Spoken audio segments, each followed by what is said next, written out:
Sunday and a new intro on the European ham radio show, TEHRS. How are you guys? Hello. Hey.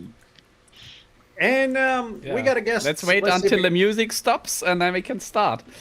Yeah. I think the music stopped, at least it did here. You're watching the YouTube feed, Tobias. That's a 30-second delay. We're in Yeah. the future. Yeah. There you go. We're in Tobias's future. And we got a guest down here, Stuart, G5STU. Welcome, Hello, Stuart. guys. Thanks for having me on. Looking forward to it. Yeah, let's do the usual segment where we talk about our ham radio week. And let's start with you, Stuart. How has your ham radio week been?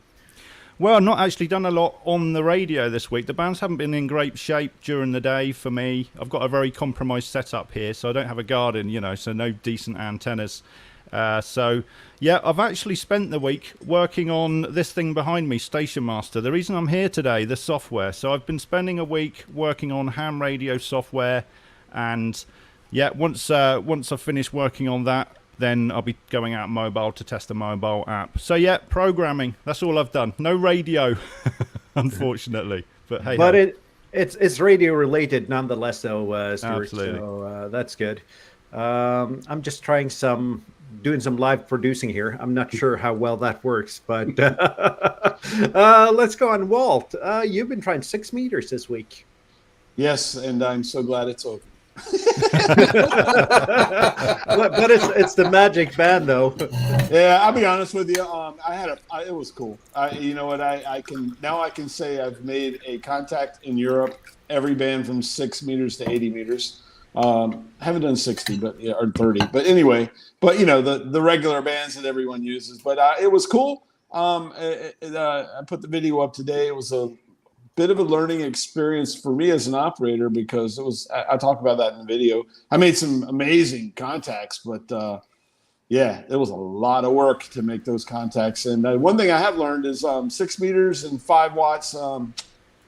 That's not really conducive, if you know what I mean. Well, it was 6 meters and sideband. I've only made one sideband contact on 6 meters since I got licensed in 2020. Wow. I got a lot on FT8, but not a lot on sideband. So you've been doing pretty well, actually. Well, the antenna, you guys know me. I'm an antenna nerd. I think that had a lot to do with it, with being vertical. Yeah, my two best, they're in the video, my two best QSOs were Spain and Sardinia. And they were probably, even if I go back to the States where I have 100 watts for 6 meters, those are probably the longest QSOs I've ever made on 6 meters, and I made them with 5 watts, so that was pretty cool. But that was out of my whole weekend. They were the only two really good ones. I had a lot of other QSOs, but you could, I filmed them, but you could hardly hear the other end. It was just like we were crunching through noise, and it was, I'm like a 3.3 or a 4.1. It's just really hard. Yeah. It was hard for a YouTuber. It was a hard one to film. But fortunately, the two best QSOs actually had the best audio in them as well, so I put them in the video. But yeah, that's it. Now I'm back to, I put an in-fed half wave up, and I was just telling you guys I just had a contact on Ferry, YBOAR. I just talked to him on his live stream, which I've been trying to do that for a couple years from here in the States. I finally got through there, so that's my week. That's it. Let someone else take it from here. Not a half bad ham radio week, though. I got to say, though, I got a 3-element beam for 6 meters, and you've got twice as many contacts on video, plus the other sideband contacts that I've ever had on 6. Tobias, how's your week been? Yeah, my ham radio week was a ham radio day, basically, so it was Saturday. I have 2 pictures for you. Maybe you can zoom me in. I can do that. Just let me find the right button here and see how I do that. Let's do it like this. That's the easiest way. So this is what you get when you keep playing with this 15-meter ground plane that I have been building. So I, happily chipping away centimeter by centimeter until I'm on band. So it's at the moment a bit on the lower side of the 15-meter band, but I have some trees in the garden, so I'm hoping when it's freestanding that it, gets a bit higher. And anyway, cutting is easier than soldering something on. And then fatal discovery, the ICOM bag is too small for a cat. So as you can see, that's the IC705 backpack. And when I got it, I already thought, oh, that looks a bit too tiny, but now it's officially confirmed it's too tiny, right? But cats like it nonetheless, though. Exactly, yeah. I just had it here on the terrace, and 5 minutes later, she was in. What else? Yeah, I got the ferrite cores that Colin used, the fat and chunky ones. I just forgot to order the wire as well. I thought I still have some. So no NFET half-wave experiments yesterday, but maybe next week. I got one video out. I forgot about an experiment that I did. Don't have a photo here at the moment. So let's go back. About putting a FT140-43 inside a FT240-43. They fit. I mean, these ferrite cores, they are baked, so they by default they don't just fit into each other, but with a bit of filing you can make them fit. So I built a transformer and gave it a test, but it was not a stunning success. It was basically 2 bands. I think it's good for 40 and 30, maybe 20. Not bad at all. That's it from my side. That's it from your side. And we've switched around. Well, I try to do the fancy video editing, so I'll move it back so I can keep track on who's been on or not. Kjetil, your week. Quiet when it comes to radio. I did one activation. I went out to Flora, Fauna and Parks on the area. That place is a dead zone. Like, HF doesn't work there. I've never been able to get any amount of good QSOs there, even on FT8. And it didn't help that the conditions sucked. But still, went out there. I just went out to hunt bands, basically. Get more for the N1CC award.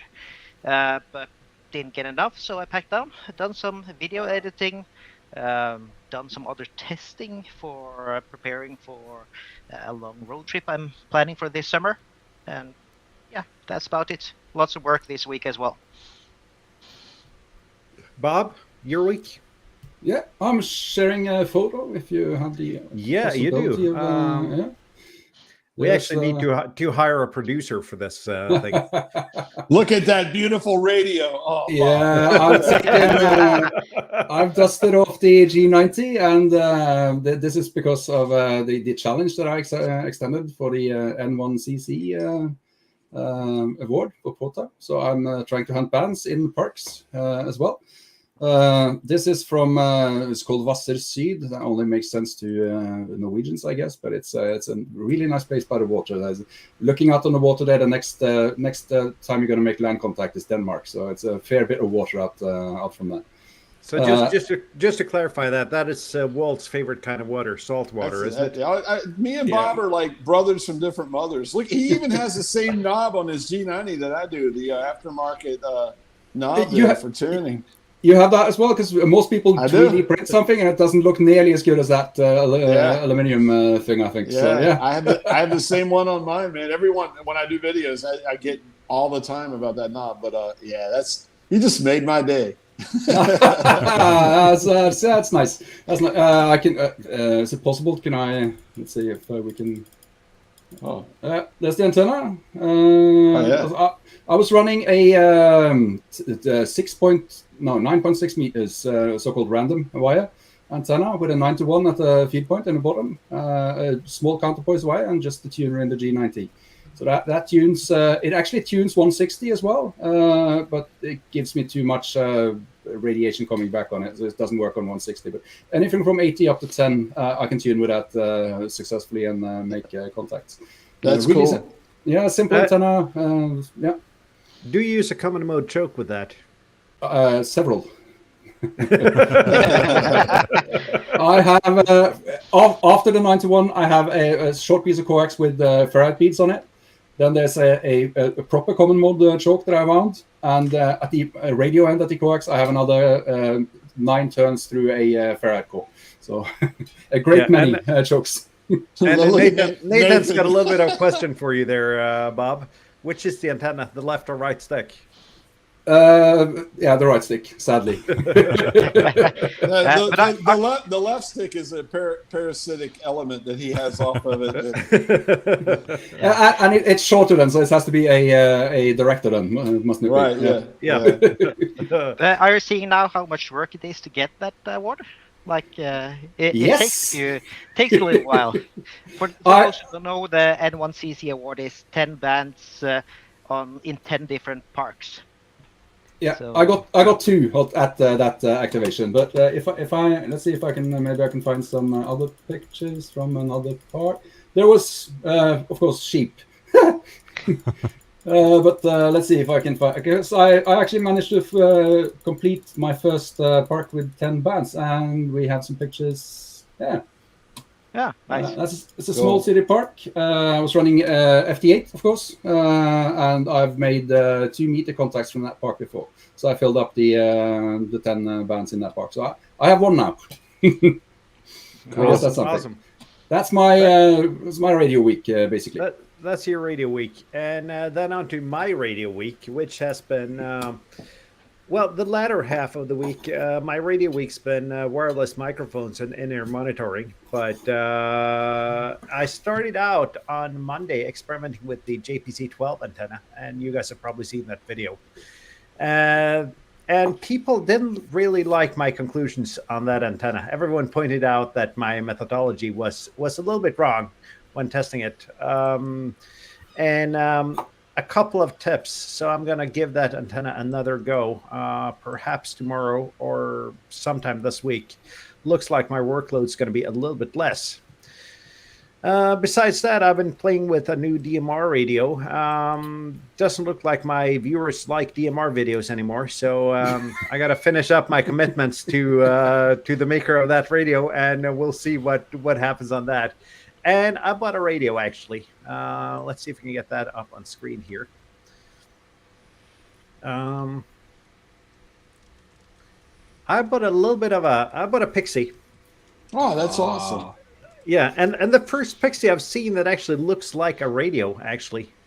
Let's see if we can make this a little bit bigger here. The thing is, though, I don't know any CW. So... But, I mean, it looks like a radio, and it's a little bit uneven on the left side there, but it's a Chinese radio, so I guess that's part of it.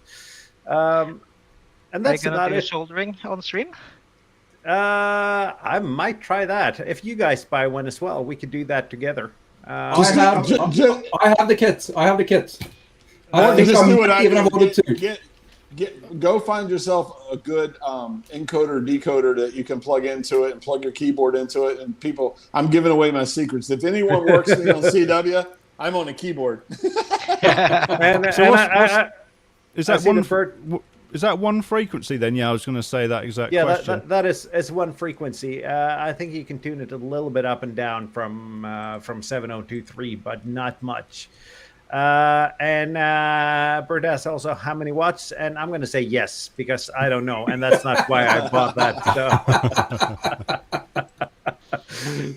But it's a little bit of a challenge to get a little bit more comfortable building kits, actually. The good thing about the Pixie is that there's no surface mount, I think. No, there's not, and it's really simple. There are no filters as well, so it's not going to be a good thing for radio. But hey, Morten, before we turn this over to Stuart, I want to say this, and I'm not saying this because Stuart's here. I'm excited tonight because it's really our first guest, but it's also one of my favorite YouTubers, Stu. I'm really looking forward to what Stu brings, but Stu's in my top guys that I watch all his videos and I really enjoy it. So congratulations, Stuart! You're the first guest on the European Ham Radio Show, so you'll go down in history. I'm honoured. I'm just curious. Am I above Tim on your list? I know G5TM is one of your favourites also. Yeah, well, he's up there. If Tim's watching, if he's watching, yes. If he's not watching, if he's not yet. No, you guys know me. I think a lot of Tim. I think a lot of Stu. I think my favorite YouTubers are pretty much all UK guys, because I know there's probably some Americans watching and they're going to kick me out of the States for saying this, but I just like I like UK YouTubers because you guys aren't unboxing and trying to sell me something. And I try to be that way myself as a YouTuber. And although, you're a little bit different, Callum's different, you have a real true business. It's your product that you're trying to get across or whatever. And I admire that a whole lot. But, there's people out there in the United States that as soon as the radio comes out, they get on and do a video about it, and they don't even have it yet. They just go to the website where the radio was made and do a video about it. So Morton knows what I'm talking about. But it is what it is. That's more than one person, I think. Yeah. I gotta say that there are some YouTubers on the other side of the North Sea that does the same though. So but I'm a. Stuart knows this too. My family's from the UK, so I kind of got a little bit of a liking to the UK as well. But Stuart's one of my favorites, Stuart. So thank you for being here, man. I'm excited about this. All week I thought about it. I was like, damn right, first guy in is going to be Stuart, and we got to get Tim on here too. Eventually, for sure. Cheers, Walt. I mean, it's been pretty amazing watching your massive climb to fame. I'm not even sure at what point I picked you up, but. I saw you pop up in a few live streams from Tim and Callum, and your channel's just gone crazy, isn't it? You've got a magic formula there, Walt. I think it's because you travel the world and you appeal. I think the magic formula, and I try to tell this to people that are just getting started, is content is king. And I just try to do things that I try to make videos that I want to watch, like how to build a vertical, how to build a dipole, how to build these simple stuff like the one I just put up today, how to build a vertical dipole. Because I think I want to be able 10 years from now look back at all the work I've done on YouTube and be proud of it. I don't want to go back and look, hey, this week on Amazon for $39.99 you can get the da da da da. I don't want to be that YouTuber. And getting back to what I said, I don't see a whole lot of that in the UK. And what's really funny, Stuart, if you look at my numbers, being an American YouTuber, I have a massive UK, US is here and the UK is like right behind it. And I talk to other guys from the States and it's not that way. It's like USA, Canada, Australia, and the UK is way down here. And I think that kind of, being a child of English parents or whatever, I take a lot of pride in that too. So, but I mean, God save the king. but you say that you got the Americans and the British. My channel's exactly the same way though. So I guess about 70% of my audience are native English speakers, and that's a little bit scary for me. Yeah. Are we now counting Americans as native English speakers, or is that the different language in the context? Yeah. Like I said last week, jag förstår lite svenska, so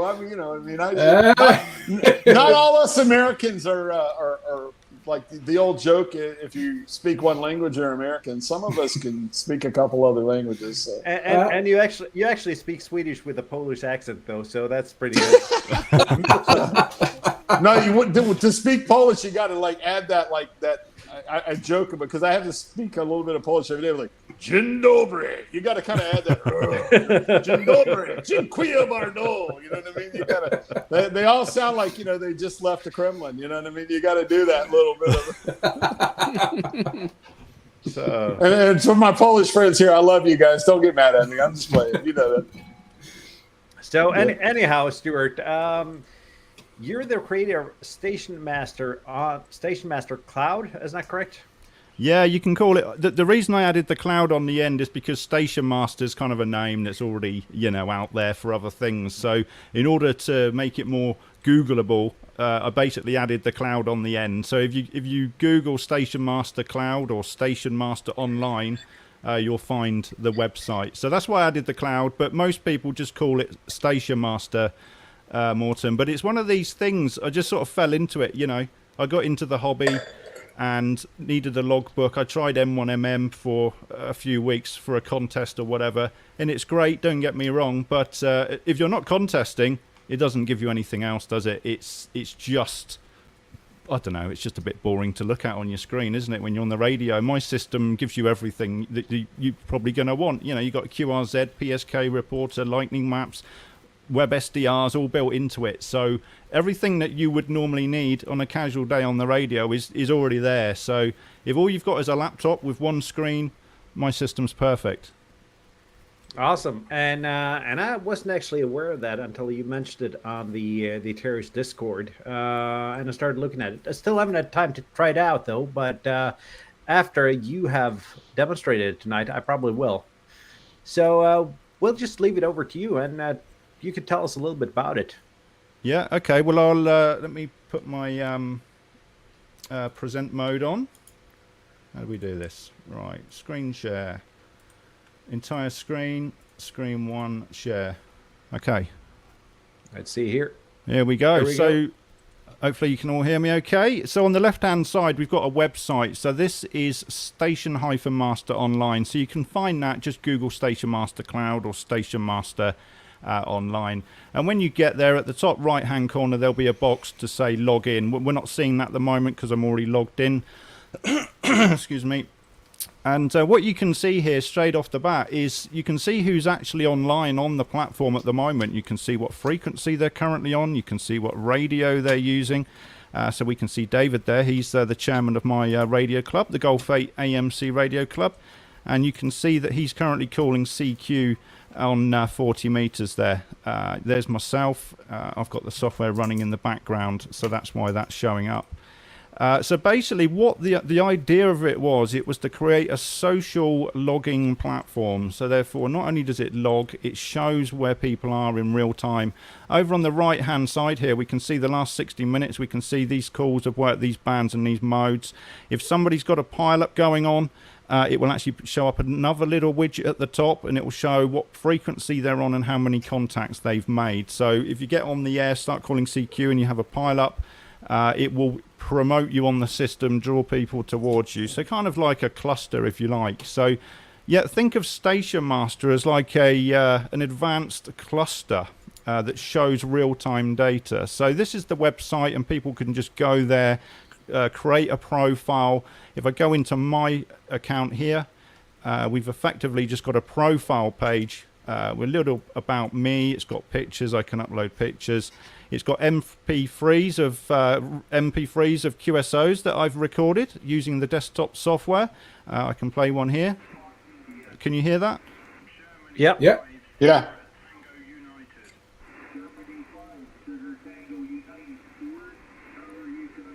So I won't play it all, but that's a recording of a QSO I had with Russ, VE9FI, the other night. And the way that I recorded that was in this desktop logging program. While I was actually on the radio, I just pressed this button here, and straight away it's recording my audio and the radio. As soon as I click stop, it stops that clip. I can record again, so I can record another clip. If I then decide I don't want any of those clips, I can just hit the clear button and start again. If I've got that recording, as soon as I hit the log button, so if I go M1 test, go and hit the log button, it will stop recording. It will upload that QSO to the website and immediately start recording again. So if I'm in a pile-up, it will auto-record every single QSO and upload it to the website. So that's a cool feature, and it's a nice way of having, you know, an archive. Not only have you got a log history, you can look back in many years' time, you can go back and actually listen to the QSOs that you had with those Rare DX stations, which takes it to a whole nother level. I mean, I know there's probably other logging systems out there that do this sort of thing, but do they post it online? Can other people, can other people see a feed of the contacts that you're making in real time? There's the contact I just made, and you can see it's got a little music icon next to it, and that's saying there's a recording here. And you can go to the website. Anybody using the website, anybody that's viewing the website now that's logged in can go and listen back to that. Stuart, you know what? This would be amazing watching this, because it's something I'm starting to get into right now. Is if you're a home base and you're chasing satellites, you know, when the satellite goes over so quick, recording the QSOs, you can come back and actually log after the fact. I think that's a great feature for something like that. You need to do that with satellites, though. You have about 6 hands. You're missing about 6 hands to start with, and if you're going to log as well, it's just that's where this would really shine for something like that if you could do that. I'm sorry to cut in, but the first thing that came to me when I saw that being able to record the QSO thing, would be awesome. Can I ask a question on how do you get the audio into that? I'm assuming from USB from the radio. Yeah, it's just picking up the normal audio feed, you know. So when you set up something like WSJTX or whatever, you would normally select USB audio codec. This is feeding in exactly the same feed. To pick up my audio, you have to have the radio on monitor to pick up my microphone through the radio's monitor system. But yeah, so there's settings in here, sound input, output. That's where you select your sound card for the radio. But you do have to have the monitor switched on the radio, otherwise your own audio won't get picked up by that recording. Does that answer your question? I don't know what that means actually to enable the monitor on the radio, but I can probably figure it out. But I don't know what radio you have, but certainly mostly Yaesus. Yeah, I've got a Yaesu. There's an MON button, so you can hear your own mic through the headphones. That's all it is. All right. Yeah, I'll look into that. And once you get your own voice back through USB as well. Yeah, you will do, because like if you live stream or whatever, when I live stream, I always have my own voice will be the voice coming through the radio, so it sounds like radio voice, you know, for the people listening over the stream. I think Callum does a similar thing on his streams. Yeah, I got a question here from Henning. If that'll work with this KX3 with just USB to his laptop. Are we talking about the MP3 recording or the system in general? I think he's talking about the MP3 recording. Well, put it this way: if your radio, if your radio supports WSJTX, you know, digimodes and stuff, it probably will work in here, because it just needs an internal sound card. So if you've got a sound card built in, then that feature should work. Yeah, I found it now for the 991A. It's in the deep in the menu. There's everything else on the ESC. So, you're looking at the rig control settings, I assume. So it uses OmniRig to talk to the radio. So as long as your radio is supported by OmniRig, then it'll work with Station Master. It's that simple. Nice. Awesome. Yeah. So I mean, any other questions before I carry on? I'm going to wait with my questions till you're done with talking about it, because you're probably going to answer what I'm wondering about. Okay, so we've kind of covered the website. So the website is just there, so there's a public feed for people to see what other people are doing, basically. So it shows frequencies in real-time mode and all this sort of stuff. There's a whole bunch of stuff in here: MP3 recordings, people's SSTV images. And when you make an SSTV contact through Station Master, it will automatically upload it. So again, if we go into here and I select Yonic, if you're using SSTV, don't use MMSSTV, use Yonic, because it has OmniRig support built in, and then it will play well with Station Master. When you receive an image, the image will pop up in this window here, and then what you do is, if I do a quick QSO, if I select some images, when I click log contact, it automatically knows now this is an SSTV contact because I've selected some images. Click yes, and it's going to upload that to the cloud. I mean, it's in my local logbook here. It's all going to be there. But if I go to the cloud tab, so this cloud tab is just the website. It's just a web page.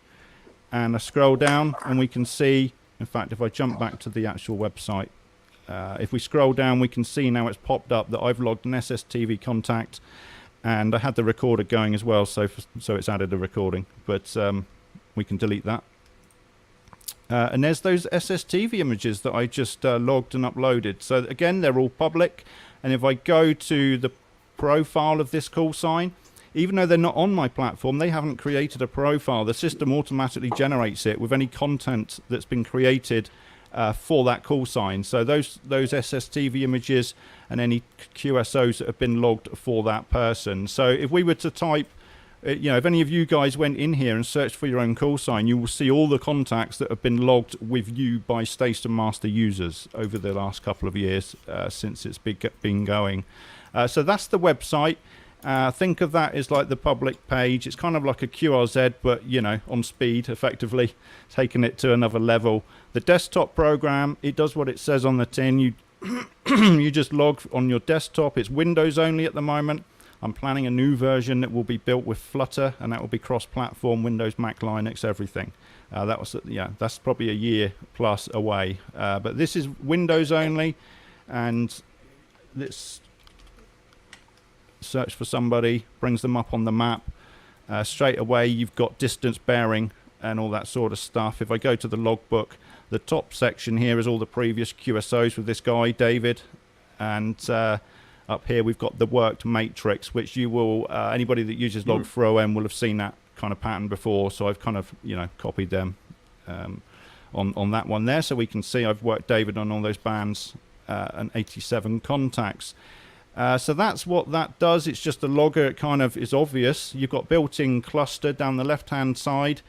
We've got 15 meters there. If I click on any of these, my radio will jump straight to that person. It will put their call sign up here, and if I click go, it will bring up the map, or it will bring up QRZ straight away, and it will bring up their page on Station Master.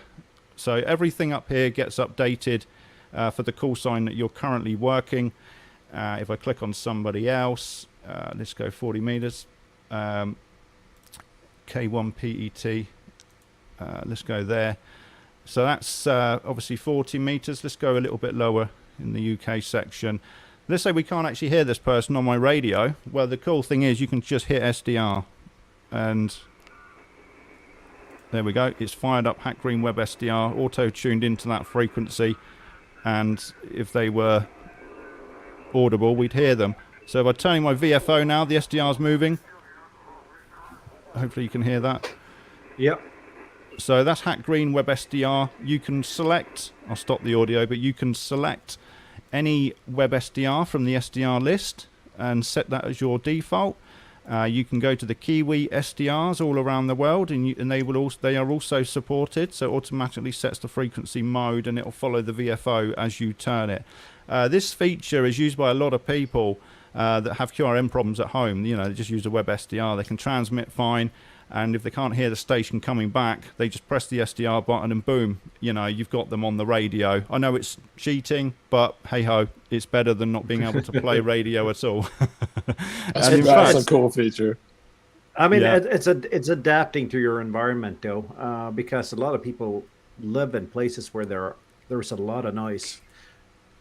But doing this and as integrated as it seems, that's a really good idea.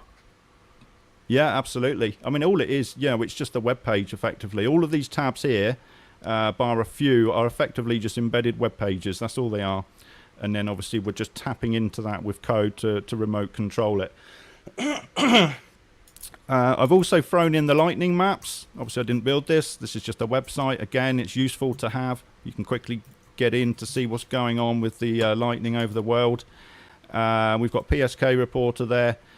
So it obviously keeps you logged in with your preferences. So if you're doing Digimode, you can just click on that tab, hit go, and straight away you can see what's going on with your transmissions across the world. So just convenience tools, really. Like I was saying earlier on, it's kind of designed for a guy that's got a laptop or one screen, and you just want everything that you would normally use for a day on the radio just in one program. You're not having to switch between Chrome and all the different things at the same time.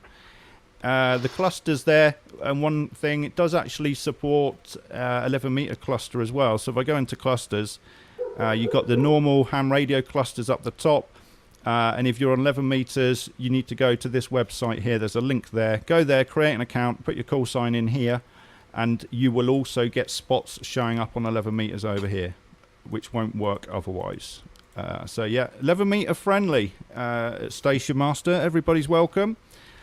And so that's basically the desktop app. Any questions before I jump over to the mobile app about the desktop stuff from you guys?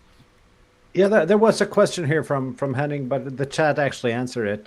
If it's auto uploads to QRZ and Logbook of the World and such. Not Logbook of the World, but it will auto upload to QRZ. Now, there's a couple of ways to do it. Now, the desktop app is built to be standalone, so you don't need to use it with the website. So it kind of doubles up some functionality. So within Station Master, under the QRZ tab, you basically put your key, username and password in there for the relevant logbook in QRZ. When you make a contact, you can then go into here. At the moment, it won't automatically send it up, but it will do it. You just right-click, send to QRZ, and you can multi-select. So you just go in here, bulk right-click, and send to QRZ. Also, it will do EQSL as well if you put your details in. So it will do it. It's not fully automated if you do it this way. If you do it a different way, which is allow the cloud website to do it for you, just go into your cloud website, into your settings, and go down to the bottom, put in your QRZ logbook API key and tick this box. If you tick this box, any QSO that you send to Station Master Cloud through any of the associated programs, the mobile app, the desktop app, or any other app you've got linked to it, any QSO that arrives in Station Master will automatically get forwarded on to QRZ. And then obviously you can sync to Logbook of the World and stuff from there. As we were discussing before the show started, guys, I haven't quite mastered Logbook of the World just yet. Yeah, I'm not sure anyone has. So no. But there's one thing that I noticed though. Your software looks like something that is designed for this millennium. It doesn't have that GeoCities Windows 3.1 look to it, and that's awesome. Finally, some ham software that looks good. Yeah, it wasn't built in the 90s. I mean, I've been building websites since the 90s, and so yeah. But I've been doing it since the 90s. I didn't stop. So yeah, no animated GIFs on these websites, unfortunately. Yeah, but I'm sure some would like to GIF see them. animation face behind you at some point. Yeah, I grew out of that. Wait a minute. I'm the old guy here now. Come on, let's get it. I think I qualify as well as an old guy in this group. So yeah, but I too been making websites since the early 90s. So yeah, I know exactly how you feel, Stu. Yeah. I remember when frames came as a feature on websites, and that was really big. And then I didn't do any websites anymore. So but this looks good. I see that there are a lot of new people in the chat. There are a lot of questions, but I also see that the other users in the chat tend to answer the questions before I can highlight them and show them on screen. So that's really good. Looks like you got quite a bit of a community around the software, Stuart. Yeah, I mean, I'm not, because I've got this screen share, I can't see what's being popped up on the screen unless I look left. So thanks everyone in the chat for answering the questions. Yeah, there's David M0TPT there. He's a user. That's him here, look. So yeah, I've been posting a link to this video across our Discord, Facebook, and what have you. So I'm sure there's a few users in the chat there, and especially David and Nathan. To pick a few out that I can see, and Alex as well. So thanks for being there, guys, and hello, Kevin. So what we can do now is jump over to the mobile app, if you like, guys. Are we ready for the mobile app? This is where I'm really excited about this part of it, Stuart, for portable. I mean, because I'm always, Well, I I'm glad operate you said portable that. more than at home. Yeah, I've literally been working on this mobile app every spare minute I've had for the last week since you guys invited me on. Could I just get one question in before we move on? I see there's an import function. Can you upload a lot of logs at one time? Like I have 500 ADIF files. I don't want to copy paste them together. Can I take all of them in one go? Oh, it won't do. Yeah, it won't bulk. It won't allow you to bulk select multiple files. So you'd have to upload them one at a time, and then there's a job that runs in the background to import them all. But I think Kjetil's got the technical know-how over how to write a script to actually combine them beforehand. So. I'm lazy. I have another question before we move to the mobile apps, and that is I've come to like the way that HamRS creates one log file for one activity. So how would you group together QSOs from one activity in Station Master? Now, I've never used the Hammers app, so I'm complete novice when it comes to what that does. But what I can show you is what this system does. So at the moment, the mobile app is linked to the website. It needs internet. I am going to add an offline mode, but at the moment, you do need internet for it to work.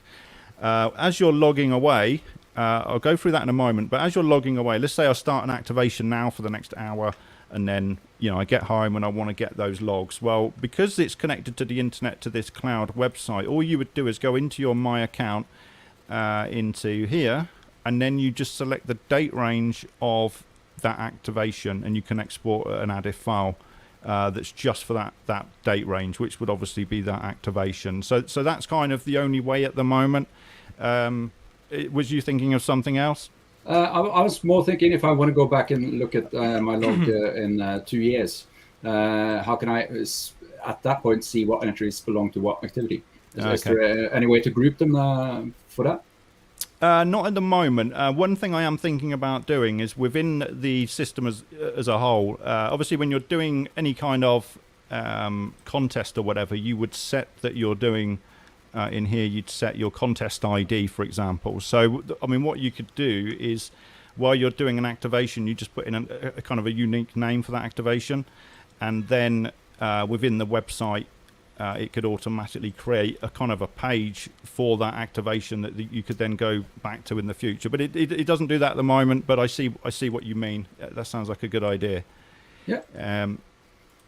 So what I'll do is quickly go through the mobile app now. So the mobile app, there is a link on the website for anybody that's watching. It is free. So you've got Android there and you've got iOS. So you just go to those links. Just search Station Master Cloud or Station Master Online in the app stores, and you should be able to find it, install it for free. This is what you get once you've got the app. This is an Android emulator, so it looks exactly the same on Android and iOS. It's built using Flutter for anybody that's interested.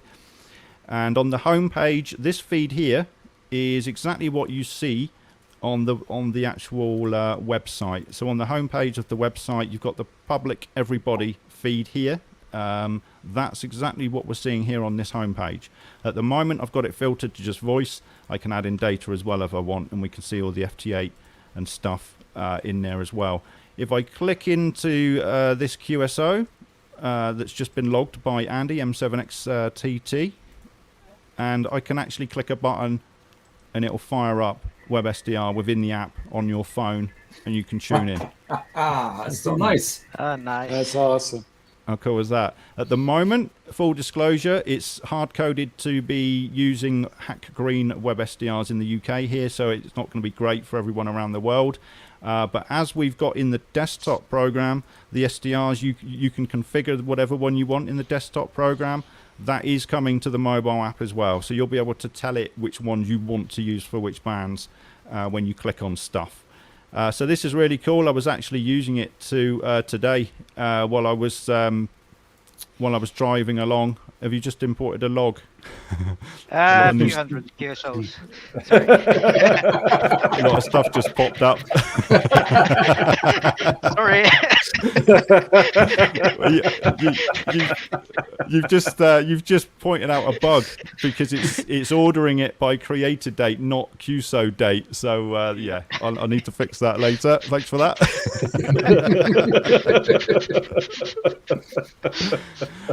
If I go into my logs, so let's say I'm out, portable, whatever, and mainly I would be focused on my logs. So that this is filtered just me, what's going on here. And again, as I think I showed on the website, we were listening to this V9FI, this QSO with Russ. Again, we can play that through the mobile site. And so anybody That would also be on the public feed. So if that was in this public feed, it would pop up and say that there's an MP3 there, and anybody would be able to listen to that instantly. Same with SSTV. I don't know if I've got an example here, but if a QSO had an SSTV image attached, it would highlight to say there's SSTV images in there as well, and you'll be able to scroll down and see them within the app as well. That's a great tool for checking propagation too. Like right now, I just saw that from the UK to Canada, the bands are open. You know, wherever that QSO was at. Because me as a hunter, I hunt more than I call CQ. I would hit those and see, okay, who's he talking to? Bam. Oh, okay, I'm going over to that frequency or what have you, and start working. So that's pretty cool. That to be honest, well, that is what a lot of people use Station Master for. They can see in real time who's working who, in a nice format. You know, if I see suddenly. You know, quite a lot of people are just down here monitoring what's going on, because you can see Andy here, M7XTT. I've actually bought a hex beam off him recently, but I haven't picked it up because he's about 4 hours drive away. So yeah, we can see he's been busy on 40 meters. And you know, like you say, if you see something interesting pop up there, you can just bang straight go to them and work that station. Within the app also, you do have a cluster. Now this is a work in progress. This isn't the final edit. So this is an actual DX cluster feed. It's the same as you would see on the desktop app or cluster websites. And again, we've got it so that if you click on it, it will fire up the SDR and you can start listening. It doesn't support all the bands. I don't think 17's on there. Yeah, I like that. You know, a lot of times, like when I'm in the States, it'll be very early in the morning, and let's just say like Callum McCormick's doing his Friday. I'm at work sitting there with my computer, and he's doing his Friday morning, you know, or for me Friday morning, for you guys Friday afternoon live stream. A lot of times I'll go over to the Twent SDR, you know, over in the Netherlands or whatever. I'll click that on. I have like three monitors at work, so I'm cheating. I'm working. I'm multitasking is what we're going to call it. And I'll listen. I will listen to. I'll have the live stream going on YouTube. I'll have the live stream going. I'll click on the SDR from there. But this seems like it pulls all that into one. You know what I mean? You could go. You know, for someone like me, like if I have Station Master, I take my iPad to work with me. I can go from the live stream. I can click over. I can click and see the QSOs he's working. Just from a listener, that's pretty cool. I like that. I'm sold. Yeah. You know, I mean, you I'm can sold. actually. I mean, this app, anybody, even if you're not a ham or 11 or anything, you're just a shortwave listener, this app will work without being logged in. So you can monitor the public feed and you can go into the SDRs and stuff. A lot of this stuff will work without being logged in. The only time it says, oh, you need to sign in is if you go to the My Logs, because obviously you wouldn't have any if you're not logged in. And when you go to the log contact. So this is the real, you know, meat and potatoes bit of it when you're actually logging. So you go to log now. And if you're calling CQ, now this is pretty cool. If I go to the website and just put that over on the left. So if I tick this box, within 4 or 5 seconds, it's going to show me now, look, calling CQ mobile app on 7125. If I change the frequency, 7160, and within 4 or 5 seconds, that will be, that's right.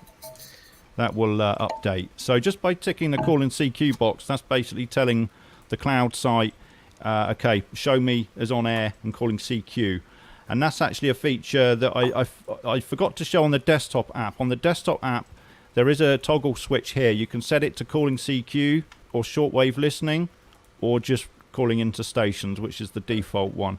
So if you're on the radio and you're just shortwave listening, you're not able to talk to people, it's sometimes good to put it on shortwave listening. So if somebody else on Station Master knows you're on their frequency, they might try and call you in. But if they know you're shortwave listening, they won't bother. So that's quite a handy little tool. That's a good tool. Yeah. Awesome. Yeah. On the mobile app there, Stuart, for some of us that do a lot of parks on the air, summits on the air, is there any ways to integrate that well within the app, such as the park numbers, the summits? Okay, exactly. Yep. So I added this week. Now, if you're at a park, so for example, if I go into the log screen, within a couple of seconds, it's slow because it's on a simulator.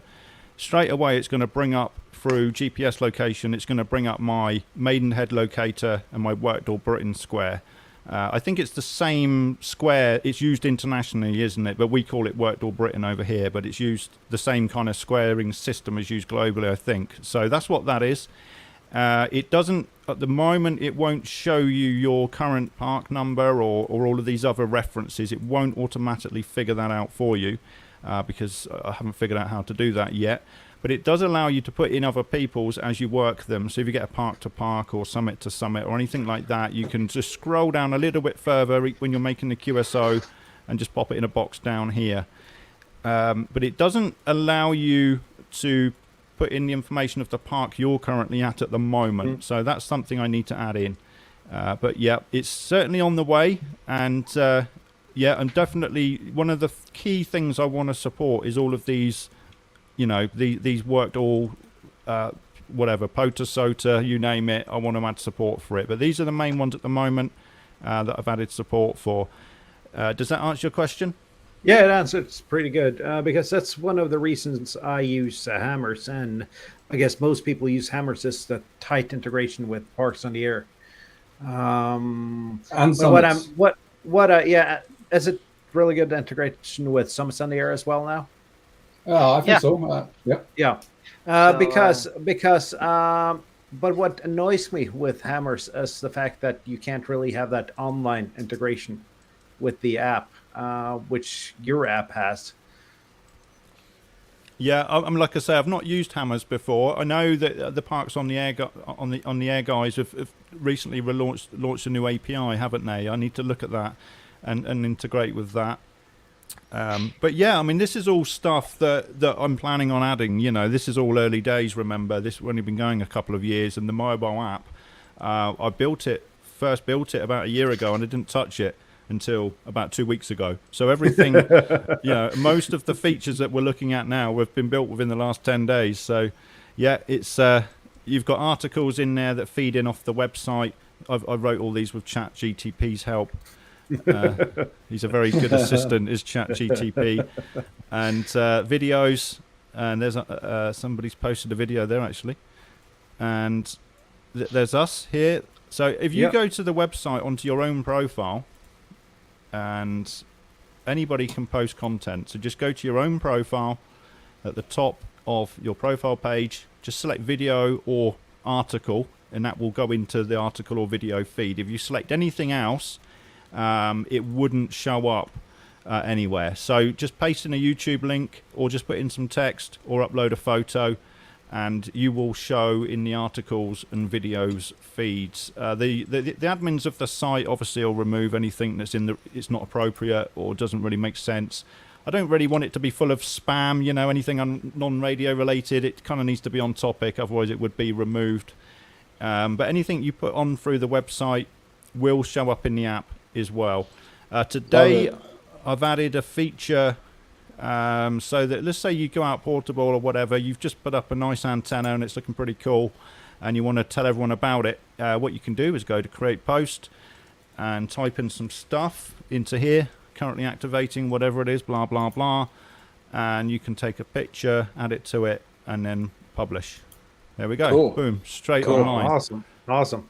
And that will show up. It won't do it at the moment, but the plan is that post would then show up in this home feed. So anybody else using the app would see it in here, that you just posted a little message with a picture.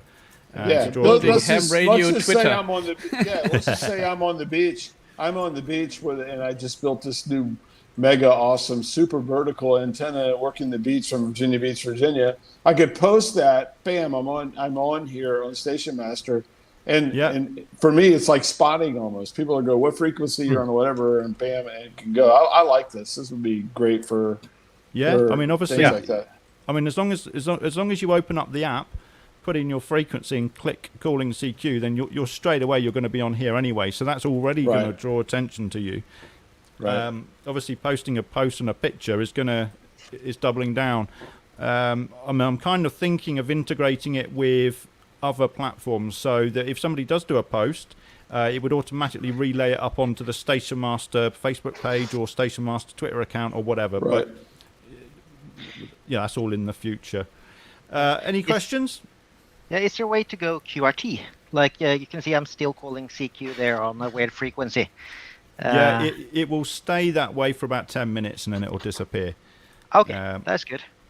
The reason is some people will be sat on the radio and they might not actually be doing anything for 10-15 minutes. They're just having a long waffle. And the idea is it would keep you as active until for about 10-15 minutes, and then it will think, well, I've not heard anything from that person for a while, so we'll take them off air. So yeah, there's no way to force yourself QRT, but maybe that's a feature I should actually add.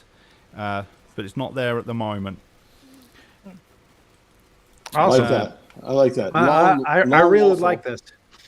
Yeah.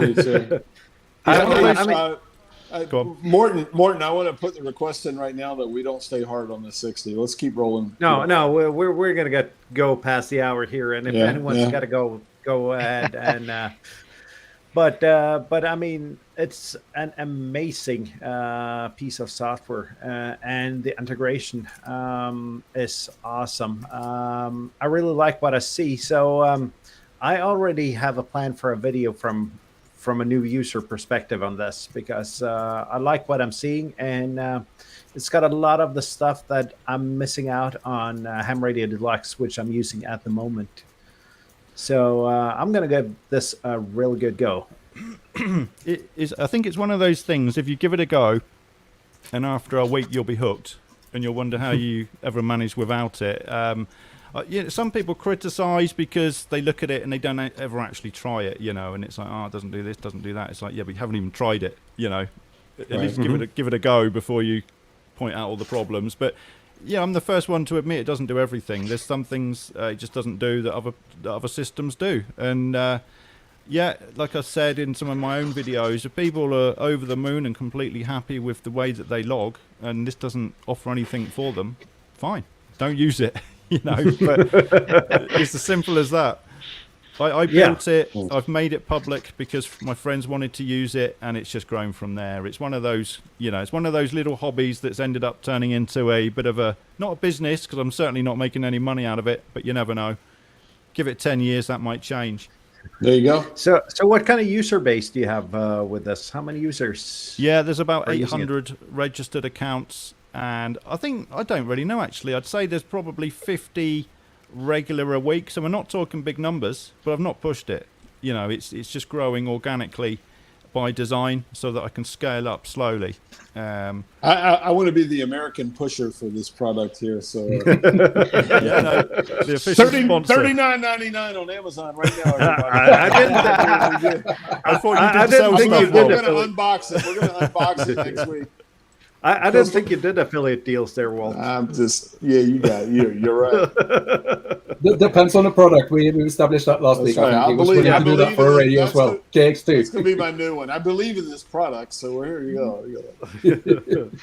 But it is really nice and refreshing to see something built from scratch, like with no legacy and nothing, no old software behind it, or just looks nice and fresh, and that is good. So I'm really looking forward to trying this summer. Gonna try it hard out in the field on mobile. See how that is. One thing, I mean, I didn't use other programs before I built this, so this is completely from a newbie coming into the hobby. 2-3 years ago when I passed my license, I built a system that I wanted, so it's not influenced by anybody else. So there will be things that are missing, I'm sure, but there's certainly a lot more that other people haven't even thought of doing. Well, I've been a ham since 1959, and that's not I don't think you'll find many systems out there without anything missing. Like there's always something wrong with them. So you just have to find the one that you dislike the least, or like the women. Most, or other things. So basically, this is it's fun. And are you the only guy developing it, or are you a team working on it? No, just me. I built everything. And to answer Bert's question, is there any reason the bot is called Susie? No. It was just a nice name that I thought of at the time. But no, it's just me. Pretty much every line of code I wrote, except for third-party libraries that I've pulled in from other people that have put stuff out in the public domain. So yeah, I built the website, the desktop app, and the mobile app. So yeah, all me at the moment. That's awesome. This is the true spirit of ham radio, and I say ham instead of amateur because there are a lot of professionalism and you know what I'm saying, in our hobby. And this is amazing, man. I love it. It's awesome. Thank you very much. Yeah, no, it's certainly different, isn't it? Yeah. I think the fact that you came in without any, I don't know how to say this in English, but anyway, without any preconceived, looking back at the way everything else was done or whatever, and you just went in the way you wanted to do it, is probably what makes this so amazing and so awesome. It is really cool. Yeah, absolutely. I mean, I've had to learn a lot along the way. The rig control, how to talk to a radio. I've had to learn C++ for a few things. I've had to learn new programming languages just to be able to make this stuff work. One cool little thing I'm super proud of is this little box here that has a little microcontroller in it, an ESP32, plugs into the back of ICOM 7300 into the remote port. And it Bluetooths your frequency up to the mobile app. So while you're portable or mobile with an ICOM, the mobile app will automatically know what frequency you're on, so you don't have to keep typing it in. So nice. $10.99 on Walt's website, if anybody wants one. We're going to have an unboxing video next week. I'll have a promo code down in the description. STU 999, and you can get 10% off. Can you make one for Jesus as well? Because I only have Jesus local radios. Yeah, but the thing is, though, that's only for 7300s. Is that correct? To be honest, as long as if the signal coming out the back is the same as on other radios, then it would work. I've only got a 7300 ICOM, so I'm not too sure about the others. But it's the remote jack, the 3.5 mil, whatever it is. Yeah, I need to send you a G90 for Christmas. So yeah, or just use the Bluetooth for like the X6100. That will also be very nice. Never been able to make that work. I think it says on the box, though, that the radio has Bluetooth and Wi-Fi. It has a Bluetooth transmitter, yes. It's good up to anything, but that's not relevant. That's funny. That's awesome. So, is there a sync between, like, if you log something on your mobile app or on your desktop, is it visible on your mobile immediately or the other way around? Yeah, if you log on the desktop, you can log on the website as well. I didn't actually show that, but you can log on the website as well. So if you log through desktop or the website, it will automatically show up on your mobile app because that's a live feed from the cloud. So think of the cloud as the central database, and the desktop app pushes up to the cloud, and so does the mobile app. The only thing it doesn't do, it doesn't sync back down to the desktop app automatically.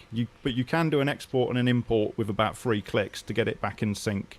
One of the updates I'm planning for the desktop is a button you can just sync now, and it will just basically do those steps for you automatically when you get back to the shack. So, yeah, like I say, there's a few things it doesn't do, but they're all, you can only do one thing at once. That's the problem, isn't it? And the list is long. You've done a whole lot. You've done a whole lot. It is a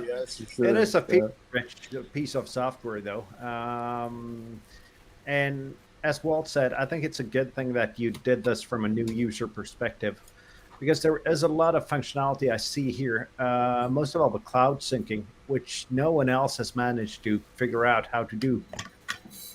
Yeah. And for me, that does a little bit at home, a little bit out parks in the air, a little bit while out camping. This is a piece of software which let me put all my logs in one place without a lot of hassle.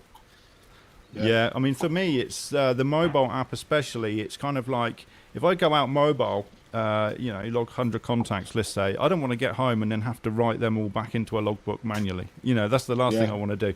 Exactly. With my app, it's already done. It's already on QRZ, you don't even have to think about it. I've done that. I've been there. I've gone out portable and couldn't get a 4G or 5G in the States, feed, like been out on a remote beach or whatever, and I log, log with paper or whatever, and then come back and sit there for an hour and put everything into log. So that's a great. Although you do say that you got to have connectivity to do it, but still, I mean, even if I do have connectivity, how awesome is that? Log it all in.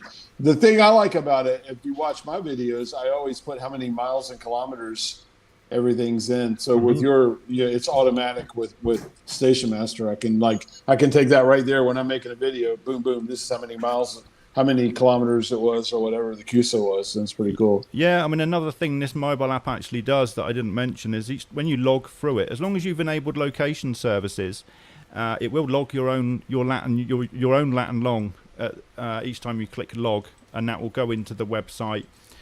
And Steve's asking a question: do you need a separate account for /p? Yes, create a separate account with the /p on it. And once you've done that, excuse me, drinking too much water. You can go into the cloud settings, go to the bottom, and it says enter master. You can enter a manager account call sign. So just put in there your main account's call sign, and it will link the two together, and it will say. That's a good question. I was getting ready to ask. He just asked the question I was going to ask. Because like right now, I have 3 different logs. I have K4OGO, I have SP/K4OGO, and I have K4OGO stroke KH6 where now I'm operating in Hawaii. So I would have 3 different accounts, but link them all to the K4OGO account. But when I'm there, I can set my grid square or whatever, and that would happen from each account. If you jump back onto my screen for 2 seconds, I can show you the. I think I'm still sharing, aren't I? You are still sharing. I just got to figure out how to put it back up here. Yeah, I just wanted to show you the account switching feature. That was all. There we go. There we go. So, in the main website, so when you set up multiple accounts, all you have to do is, here we go. This is allowing me to switch accounts here. Look, so if I go into /m, I'm now logged into G5STU /m, and if I go to my settings and go to the bottom, it basically says here managed by G5STU, my main call sign. So that links it all up together, and I can now log in as myself, and then I can hot switch between all of my other sub accounts. So I've got a /p, I've got a different GR5. So that links it all up together, and once you've done that in the mobile app, that picks all that up.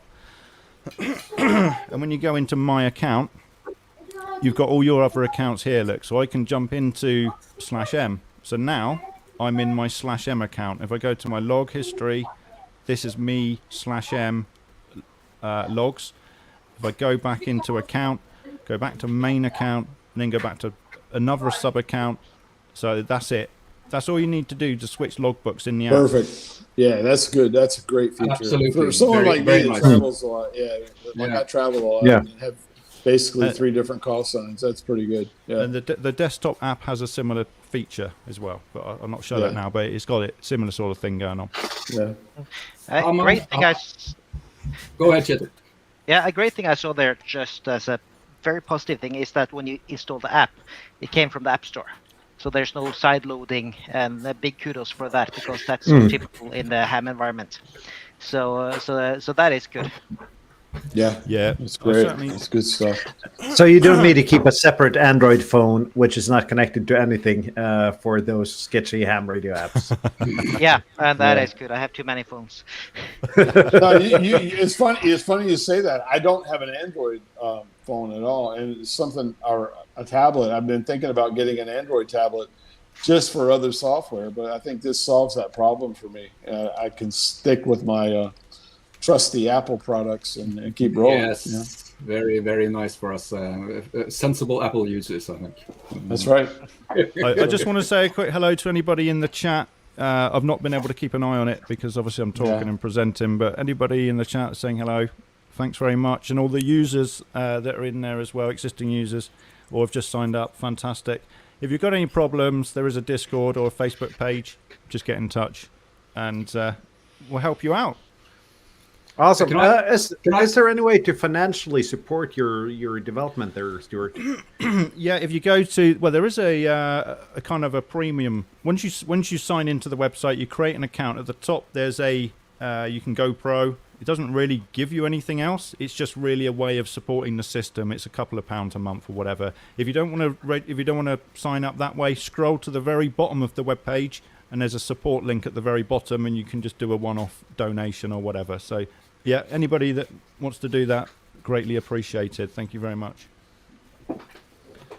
Can I ask, you're talking about laptops. I have a laptop that I use for portable operations. It's got a really, really small screen. What kind of screen resolution do you need to use the desktop app in a sensible way?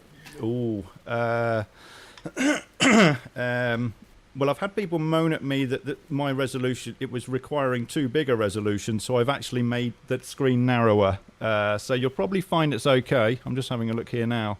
I can't remember off the top of my head, but I know it kind of does work with the narrower laptops and stuff. I think you'll find it's okay. If not, let me know. Yeah, all right. Yeah, I'll try it and let you. Because I have this really small one. I think it's a 7-inch screen or something. Very nice for putting in your backpack when you're going up mountains. Okay. So ergonomic for working on. Yeah. So 640 by 480 then. I think it's 1025 times 600 is the resolution on that, and it's it could be limiting. Yeah, I'll find out and let you know. And one more question while I'm at it. And is there an API for this? No, right. not unless you want to dig through the code and figure it out how it works, which you're more than welcome to. But there's no official documentation on how to integrate with it. But I'm planning to add one. All right. So, yeah. And Kevin asked about the leaderboards. Yeah, that's quite a cool feature actually, because everything's going up to the cloud in real time. It auto generates. I don't know if leaderboards is the right word, but it generates activity boards. If you allow me to present for a second, am I presenting? Yes, you are. I'm just going to press the right button. And there's a little bit of discussion on your Discord there. Could you, if you see on your right side, there's a private chat tab there. If you can just send the Discord link in there, and I'll post it in the chat for everyone. Yeah, there is a Discord link at the top of the website there. That's a little icon. But yeah, I got it here from LB4FH. So I'm just going to post it in the chat here. Yeah, fantastic. So on the website, as your contacts are being logged in real time, it allows us to show these leaderboards. I'm sure QRZ and other places do similar things, don't they? But the point of this is it's kind of real time. So every day you've got a main voice and data leaderboard, and at midnight UTC the system sends out an email to tell you what position you were if you were on the leaderboard. So I think it's the first 10 or something people. And same, so separate categories for all of the major modes. So there's a voice, data, CW, and SSTV leaderboard. So obviously today, ON3BJK is going to be on the SSTV leaderboard tonight. You're going to get an email to say that you were first, and yeah, that's what that does. So that's the daily leaderboards, and yeah, that gets very competitive actually. I am going to add an option. I am going to add an option to opt out of that. A few people have said, yeah, they want to use the system, but they don't necessarily want to be on the leaderboards and stuff. And I understand that. I am going to add an option for you to tick a box in your My Account and kind of be a bit more stealth on the platform. And because it's horses for courses. And just quickly, I already showed you the kind of pile-ups board, didn't I? So there we go. We can see M7XTT Andy has currently got a pilot going on 40 meters. And in the last 60 minutes of activity as well. So that's not so much a leaderboard, that's just an activity highlight section. So there we go. That's the leaderboards. And hello to Kevin as well, M0KCV. Thanks for your question. He's a member of my radio club. And yeah, you can stop sharing now if you like. Yep. And I know what I'm going to do tomorrow. I got a day off tomorrow, so I'm going to explore the software, and I might even make a video on it. So, because this is a lot of stuff that I've been looking for in the logger. Yeah. No, feel agree. free. I have to try this as well. And next activation, this is what I'm using for logging, clearly. very nice work.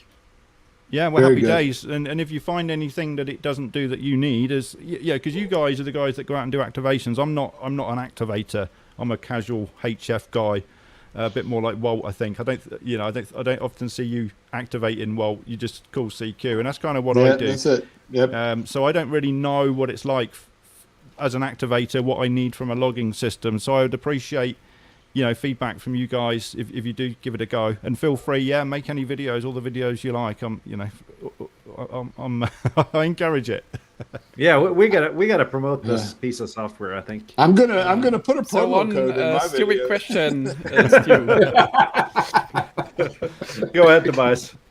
It's going to be about the mobile USA app. Station Master. Yeah. Do you need an internet connection for it to work? Yeah, you do at the moment. There is an offline mode in development. So once that's built, you'll be able to log without an internet connection. As soon as you connect back up, it'll auto sync up to the cloud. But at the moment, it does require internet, unfortunately. Okay.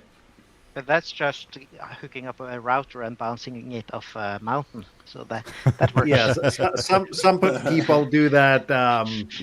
Some people live stream. The internet connection in the Norwegian woods is probably much better than somewhere in Germany, right? So No, Germany has good connectivity compared to here. Well, Norway's not the worst country though. The U.S. is a country which is sometimes sparse on mobile phone coverage, isn't it, Walt? Yeah, for sure. I have to say, if this is a requirement with a good connection, then summits on the air is highly recommended. I've never been on a summit without an internet connection in Norway on phone. Oh, welcome to Western Norway. Really? You have mountaintops that? All right, yeah. I've been on a 1,000-meter mountaintop without coverage. So yeah. Hey, I live in a very populated city in the United States, and there's spots in my city that have no cell phone coverage. It's ridiculous. It's just, it is what it is. So yeah, I know what you're saying. The thing is, too high. My wife will be talking to me on the cell phone, and I'll lose her, and then the call will drop, and I'll go, "You're on High Street, aren't you?" She goes, "Yeah, how did you know?" Yeah. So awesome, Stuart. Thank you for being on. And thanks for having me. Went a little bit overtime today, but I think that's worth it. Absolutely. Before we wrap things up, Walt, any plans for any new antennas next week? I just put an infrared half wave up. I've had it here. I bought this. I didn't build this one. I bought it from my friend Tim N9SAB. I left it here the last time I was here, and after playing with 6 meters all weekend, I was like, I want something where I can make some HF contacts, and I've got that up. I don't know if I'm going to do a video on it or not. I may. Stuart knows how I feel about this. I hate doing live streams, but there's so many people that have contacted me and go, I want to have a QSO with you while you're still in Europe, and I'm only going to be here for less than 2 weeks now. I'm leaving Friday after next. So midweek, if conditions are well enough, if I can get on, it'll be spontaneous. If I get on and I'm like, making contacts into, say, the UK or whatever, I may do a live stream this week instead. I don't know. I will tell you this, Stuart, you weren't here. I think it was 3 weeks ago, when we were debating whether I was going to buy the Q900 or the FT891. I was in the chat. Yeah. I spent my money and I didn't buy either one of them. Okay. So I have new stuff at home waiting for me. And, I'm in Team 891. Yeah, no, I didn't buy. It's not. I ended up taking the money I had put aside for that, and I bought the Arrow satellite. The 70 centimeter, 2 meter antenna, the Arrow, hold it in your hand thing. And I bought an Ocean KG. I got to look over here. I wrote it down. KG UV9P, the Ocean. So when I get back to the States, I'm going to start chasing satellites a little bit. I kind of, I love HF. It's number one for me or whatever. But I want to start now as a ham, start trying other things. I know, Morton, you're a VHF, UHF guy more than me. So I'm going to go down that road. I got a total of 2 satellite QSOs, and that's not from the lack of trying. Yeah. But I can give you a radio recommendation, and that's any radio that can run OpenGD77 because that's got a satellite mode which tracks the satellites for you. Well, I already spent the money. I just went out. I did this week. I've been doing research on full duplex, handhelds, and and I went with the Wushan, Washan, whatever you want to call it. You guys know the radio. There's so many debates on it. So I bought that. When I get back, I'm going to start playing around with a little bit of satellite stuff. The cool thing for me is like living right on the water. I can go down and I can pretty much get horizon to horizon. Yeah. Over the water. So I'm going to do that and kind of expand what I do as a ham a little bit. And so that's it. A week and a half left here. I've got 2 or 3 videos in the can. Some of them I think I talked about last week. I don't know if I want to put out. I don't want to offend anybody. But one video I did, and I kind of been holding back on it, is how horrible 40 meters is on this side of Europe because of I get on a Friday, Saturday night here, and there's 4 channels broadcasting music, and then the other ones on, the waterfall just flows, and it's usually, I can tell, I don't speak Russian or Ukrainian, but I can tell it's, the back and forth, you know what I mean, back there. So I put a video together on that, and I got to be careful. I don't want to, I don't want to offend anybody. Really, but we know what 40 meters like. Yeah. So, and I watch. It's funny, Stuart, you may laugh at me. You may chime in if you want. I watch so many guys in the UK and across Europe. In the middle of the day, they get on 40 meters or whatever. And us in the United States, we look at 40 meters as a nighttime band, and it's just a big rag chew band. Whereas it seems to have a different flavor, or everybody tries to work 40 meters here. Whereas for a guy like me, I'm a DXer per se. I like to work DX. Even 40 for us in the States, because we have all the way to 7.300. It's a different band. It really is. And I put together a video and mentioned all that, and it's kind of like, no, I don't want to do that. I just don't want to offend anybody. You know what I mean? I want to be honest, and for me to be honest on that a little bit is kind of hard. You know what I mean? As an American looking through European eyes at it, it's tough. Do the 11-meter one, Walt. I think do that one first. Yeah. Hello, this is Walt. This is Walt. I'm in division. I'm in Division 161 right now, and whatever. Just a question for you 11-meter guys, because I've never done CB. Those call sign that people use, do you just pick one, or do you get a call sign? Right off the bat, I'm going to tell you, you just made the big mistake. We're not CBers. We're 11-meter guys. You know what I mean? CBers is like Burt Reynolds smoking in the band. And, hello, good buddy. 11 meters. And I was saying this all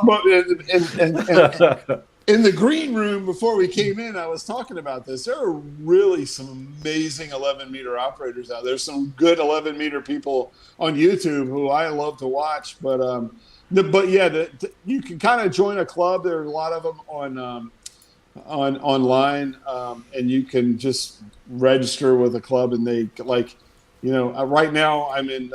I'm not operating. If anybody wants to know, I'm not illegally operating in Poland on 11 meters. I'm listening. That's all. But if I was to operate, I would be Division 161, which is Poland.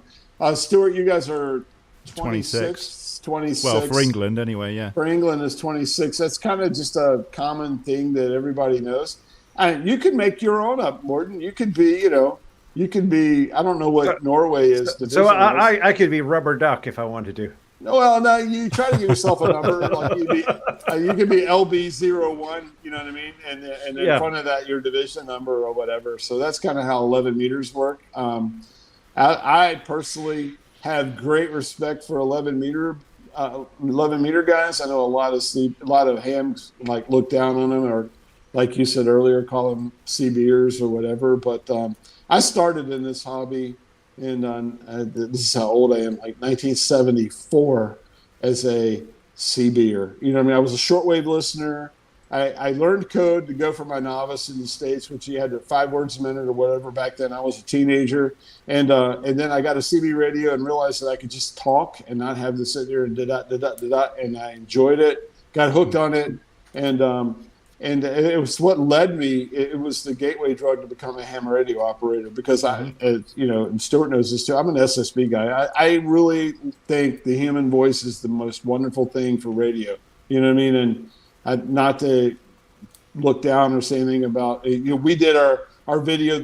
Actually, the video that launched this whole thing was when we were all doing digital modes, and I was sitting there like listening to you guys like, yeah. And I had a friend, a VK friend of mine, where I posted the link to that video. He put a picture of a guy throwing up when I said it was digital. But let's try to move on a little bit. Tobias, what's going on? Any ham plans for next week? Any videos? Anything? Yeah. So first, a bit of advertising. Yeah, my channel is very small. and there are links to everyone's channels down below. Not Stuart's actually, but I'll edit the show notes afterwards, so we'll have a link to you as well, Stuart. But do subscribe to everyone here. What's going on? My Enameled wire will show up, so I'll probably build 2 of the, let's call it Collins style NFET half-wave transformers back to back and try to get a few numbers. Hopefully getting the same good numbers that Colin got, but just a second set of data. And apart from that, let's see. Next week my day job will move office, so I'll probably be very busy packing and unpacking stuff. So let's see how much spare time is available for ham radio. Kjetil? I'm going on vacation, but that's to the end of the week, so I'll be packing. I have a car to pack for a 3-week round trip of Norway, so I have a lot of work. And a lot of parks and summits. Yes, and a lot of equipment to prepare. I think I will bring at least 1 extra coax just from experience. Just one? Maybe more. So I've been testing a lot of equipment for that, and that will basically be my week, and then take it from there. The weather is just too weird here now to do activations, so. And because Stuart's here, let's correct that. You're going on holiday.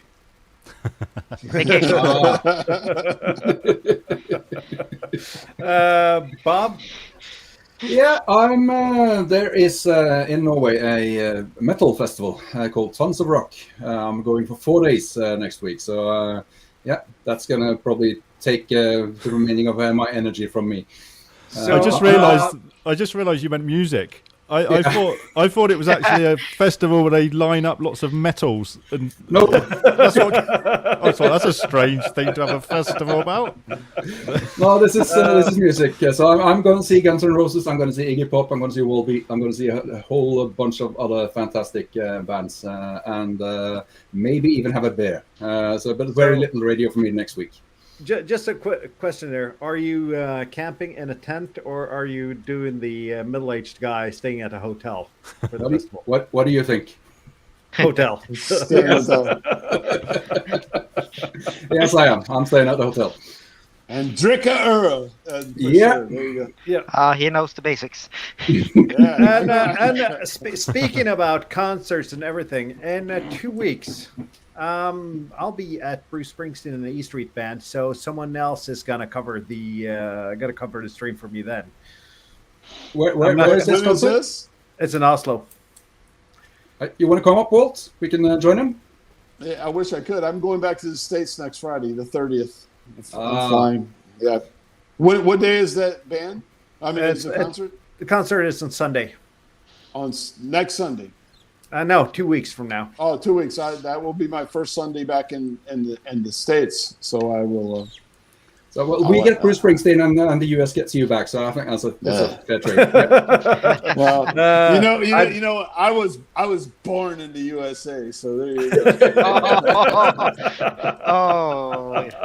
We're that nation the humor today. That is a dad joke, good as anything.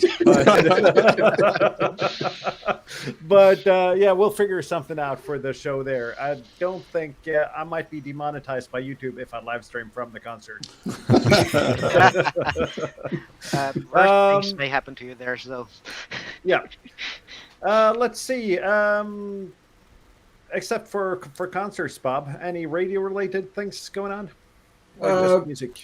The festival starts on Wednesday, so on Tuesday there's a 10-meter net with the local radio club. I think that's all I'm going to have time for next week. In fact, but I'll try to do that from a summit location. If the weather is acceptable, I'll climb up on a mountain and activate the mountain and do the 10-meter net. Yeah. Stuart? Yeah, well, I'm hoping to do. I've not done any live streaming or any much radio activity in the last few weeks. I've been flat out working on Station Masters every spare minute I get. But yeah, I'm going to take a break from that. I think hopefully the bands will improve. They've not been great during the day of late, certainly here anyway. So yeah, not really been much activity going on in terms of good live streams and stuff. So yeah, I'm hoping to do some live streaming actually on air, using the desktop software and just sort of demonstrating it into G. We love 40 meters here, Walt, the short contacts. Yeah. And I think it really is a strange thing, isn't it? I think in the States, obviously being much bigger, 40 meters, I guess, you're only covering one state, aren't you? So I think that's why they love 40 meters here, because it's just you're just getting Britain basically for the most part, and Netherlands and France and stuff a little bit as well.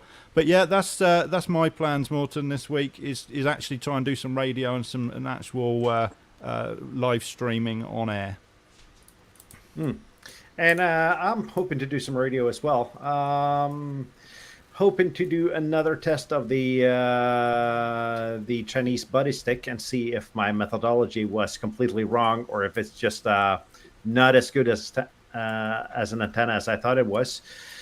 And probably some other stuff. I'm going to take a deep dive into Station Master after this live stream, and enjoy that this week is not going to be as hectic as the last couple of weeks at work. So hopefully some time for both some videos and some radio time. And I guess that's it for today. We're about 30 minutes over time. And great show. Thank you so much, Stuart. And I usually end my videos telling people if they want to support my channel, but I'm going to end. If you want to support, see if I can point the right way here. If you want to support Stuart, you can find that in the Station Master app. Give him some support for thank you for very what much. he's doing. Yeah, my YouTube, just search G5STU and you'll find me on YouTube, and then there's links to the site and everything from there. But thanks, guys. Thanks for having me on. It's been a pleasure to be here. And on that note, 7-3. 7-3, everybody. 7-3. 7-3.